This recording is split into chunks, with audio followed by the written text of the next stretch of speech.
সকলোৱে চাওক হৰিয়ম মণ্ডলী নতুনকৈ কালাৰ কৰা হৈছে আৰু ইয়াত বহুত ডাঙৰকৈ উৎসৱ পতা হ'ব। সকলোৱে অহাৰ কাৰণে নিমন্ত্ৰণ কৰা হৈছে যিহেতু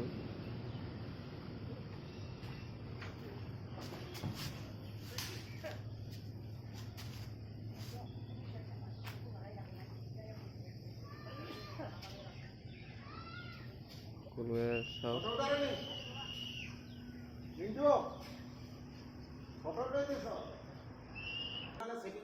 তো চাওক সকলোৱে আহিব লাগে।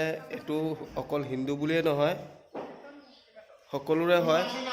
আৰু হৰিয়ম মণ্ডলী অকল হিন্দু মানুহ হওক যিয়ে হওক সকলোৱে আহি সহযোগিতা কৰিব লাগে। লাইক কমেণ্ট শ্বেয়াৰ কৰিব। আৰু নতুনকৈ কালাৰ কৰা হ'ল চাওক, বহুত বিৰাট ডাঙৰকৈ মানে প্ৰগ্ৰাম আছে। সকলোৱে আহিব লাগে। লাইক কমেণ্ট শ্বেয়াৰ কৰিব।